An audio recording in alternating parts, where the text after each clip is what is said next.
Hello, everyone. My name is Christian. Welcome back to my hobby blog. Today, I'm going to be talking about Book 2 of the Fits in the Fool trilogy, which is the final trilogy within the realm of the Elderlings series by Hobb, and I'm talking about Fool's Quest today. This is kind of the classic fantasy cover that I found. It was not expensive. I was very happy to find it at my used bookstore when I did because I just finished book 1 recently and I found book 2 and 3 for a very good price. So I'm very happy to be able to just continue on with the series. But my initial thoughts are that this is probably my favorite singular book within the series of the total 16 books or 19 books. I can't remember. But I really, really enjoyed this one. This one was not the fastest paced. This is a lot more like the sort of just living with Fitz and the Fool and kind of seeing kind of where we're headed in the final book. Because with the way that book 1 ended, it was sort of this big mad chase to sort of figure out what's going on. And book 2, the I think the excitement is just 10 out of 10. I really, really enjoyed everything that happened in this book. It was very gut wrenching. It was very interesting. And I was very invested in all of the characters. We even have some characters from the past series show up, and I was so happy to see them. This book was just really easy for me to read. I was easily getting 100 to 200 pages a day when I was reading this.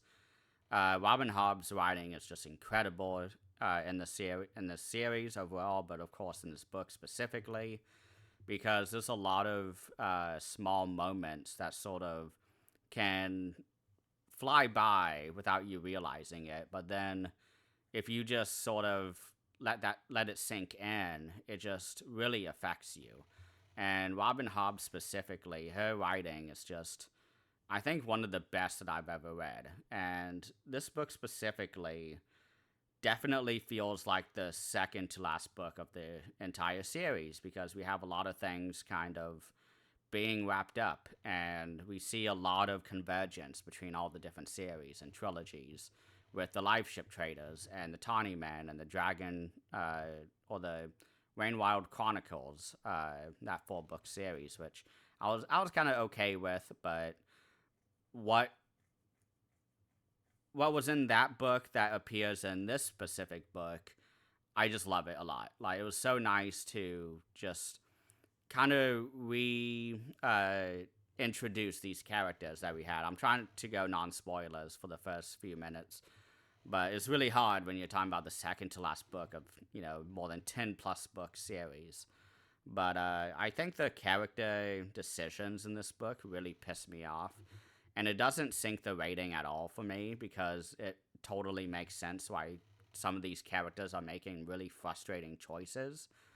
And that's what makes it really interesting to me is what, like reading kind of the consequences of these really kind of headstrong, thick-skulled sort of characters who just are really stubborn and they just don't want to do what they are supposed to do and what they know deep inside is the right way to go.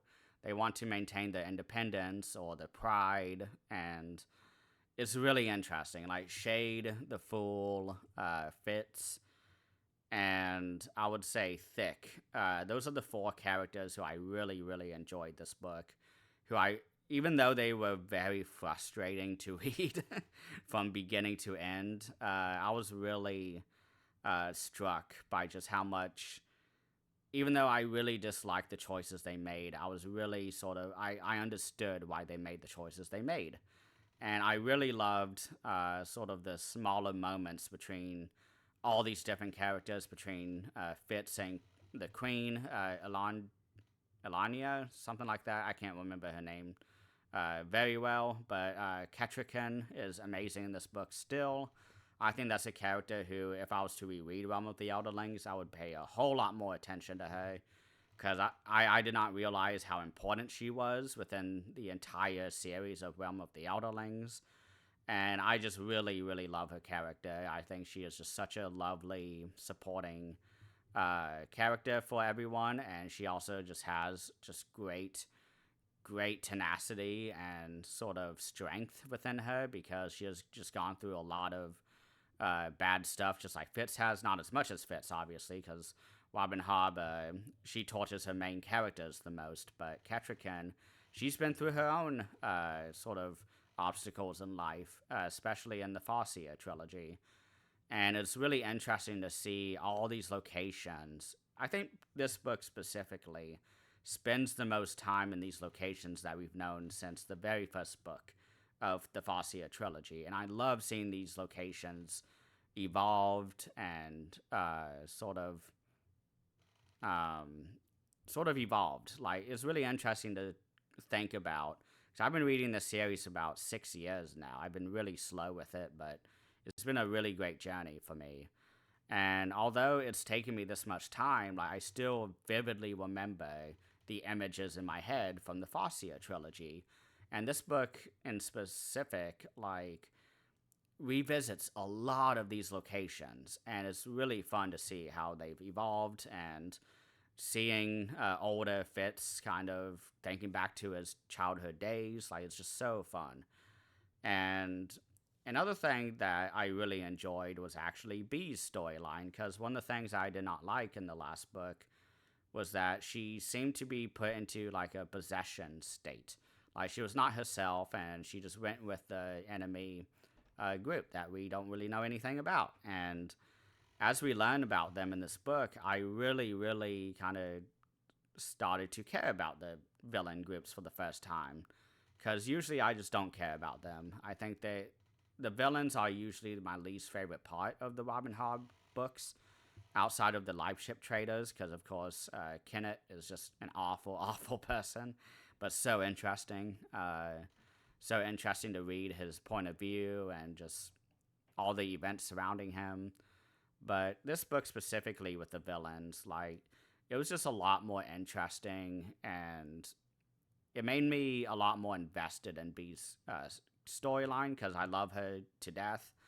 But I was very, very nervous getting into this book, being like, oh God, like, we're going to have just really awful, just sort of character moments where I feel like Robin Hobb's just torturing our characters just to torture them, but we don't really get that much torture of Bee. It's really the people around her who are being tortured and antagonized, and we see them traveling through the land, and there's some really, really harrowing stuff that happens, and then we don't see her for the rest of the book, and I thought that was a really interesting choice.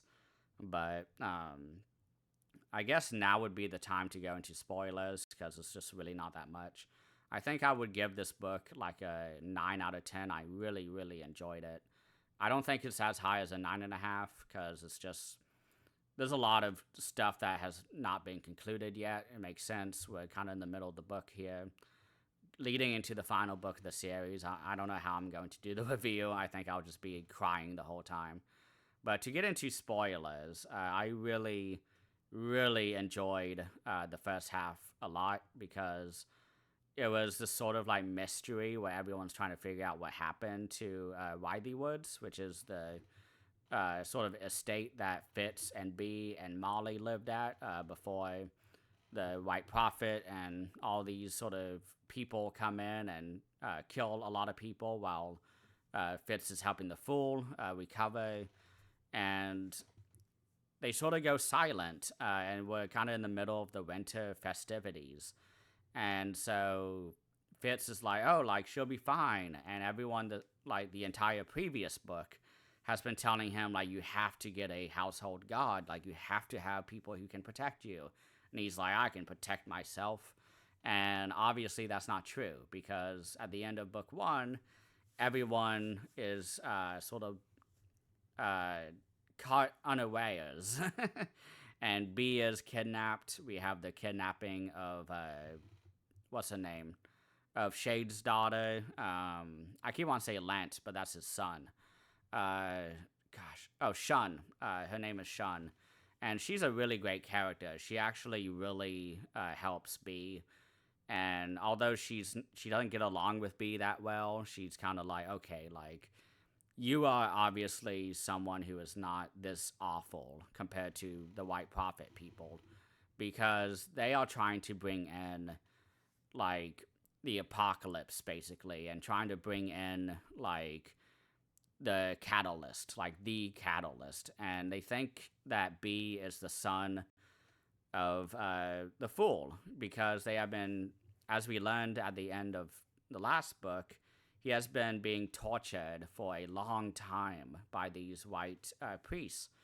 And finally, he gets to Fitz at the end of the book one. And in this book, he just lays it all out for him, for Ketrican, for Shade, like to everybody. And it's just kind of like, here are the stakes. We need to stop them. And I'm going with you, Fitz. This is a mission we need to do.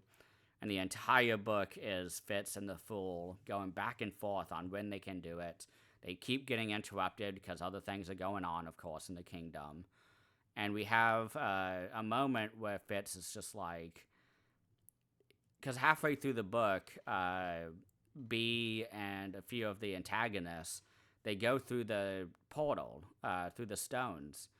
And it's a really scary moment because we know that people who are not trained in the skill, they do not go through the stones that well. And they sort of just disappear, and they're supposed to have gone to a particular area within, kind of like to, not Kelsingua, but like to one of the other Elderling locations.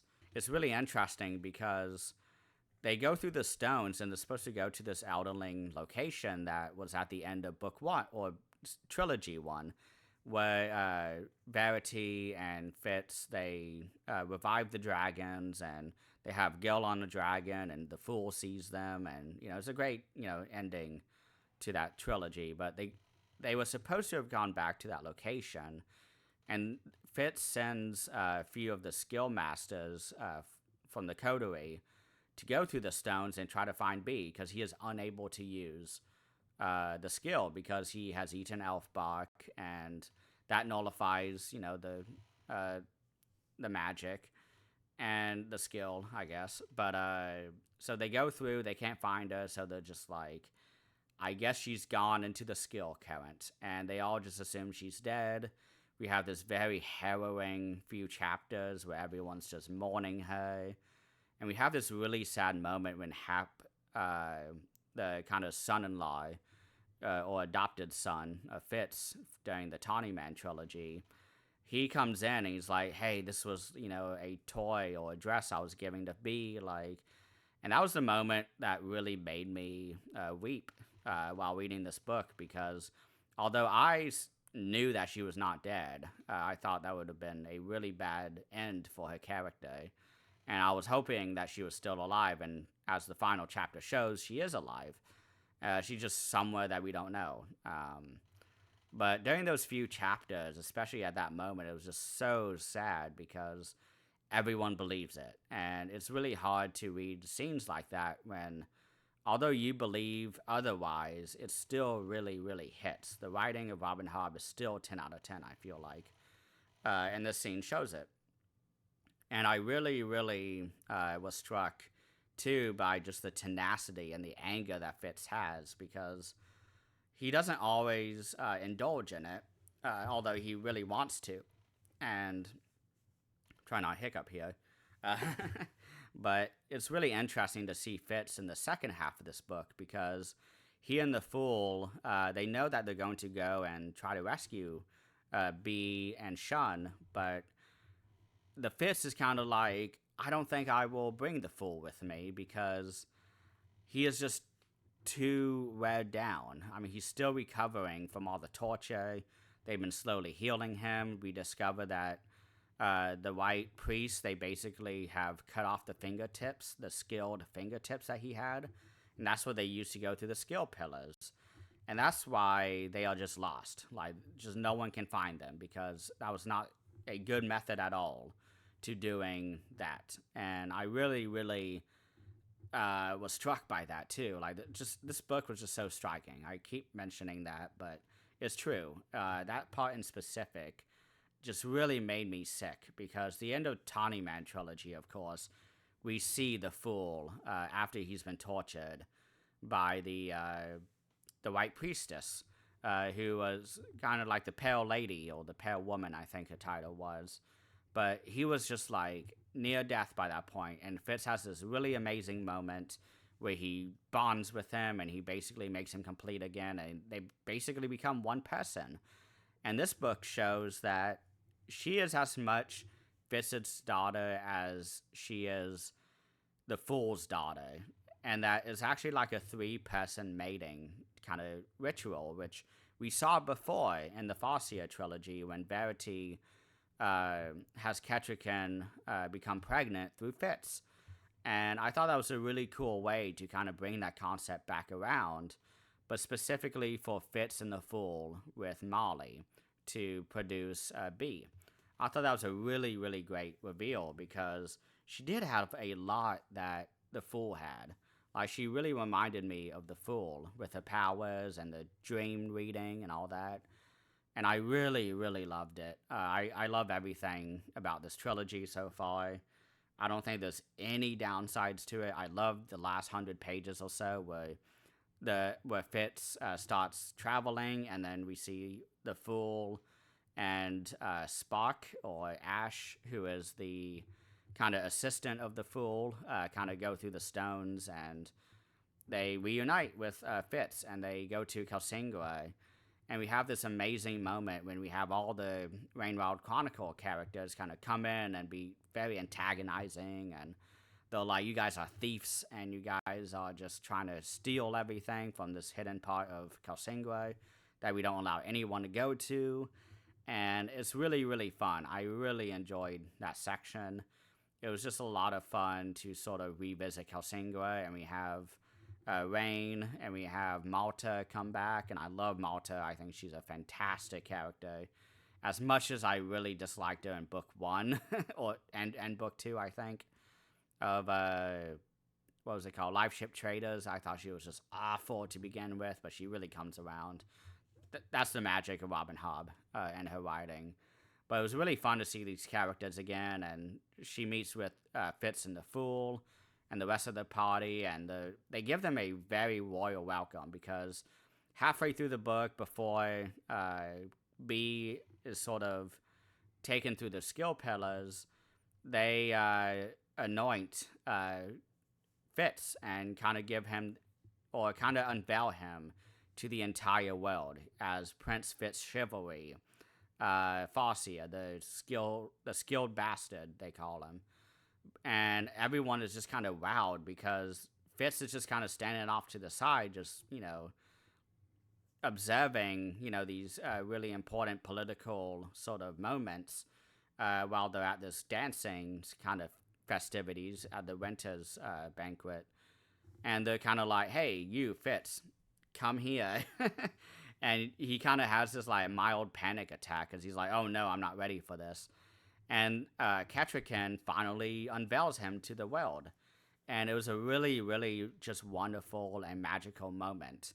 And it does not go bad at all compared to what Fitz was thinking was going to happen. And I just loved that moment. It was just such a fun moment, because it's something that's been kind of teased at since book 1, is sort of this, what's going to happen when he is unveiled as part of the Farseer line. And we finally get it, and it's not all bad. It was not bad at all, actually. A lot of people were like, I knew it. I knew he was not dead. I knew, he, served us well, during the Red Ship War and all these different, bad moments for the crown. And it was just so great. And I really love the moments too between Fitz and Fool, where they're really butting heads with each other and trying to convince the other to follow their way. And the Fool, of course, is very stubborn. He's gonna do what he wants, and that's why I love him. And Shade, most of this book, he has just spent getting worse. I think he's going to die at the end of, by the end of the book, in the final book. I think we're going to see a lot of death between all these characters we've been following, and the next generation is going to, carry on the world history, because We see a lot of dragons in this book as well. We see Rapscale again, which was a lot of fun. He was not my favorite character, but boy, did I think he was interesting when I was reading the Renwild Chronicles. He was just so fun to see again. And I'm just really excited to get into the final book. I don't know if I'm emotionally ready, but I am ready to get it done. Because again, I've been reading this series for 6 years now, since the summer 2020, and I think I'm quite ready to finish. So I think that's it for today. Thank you all so much for watching. If you're still here, let me know what you think about these books below, and please have a great rest of the day.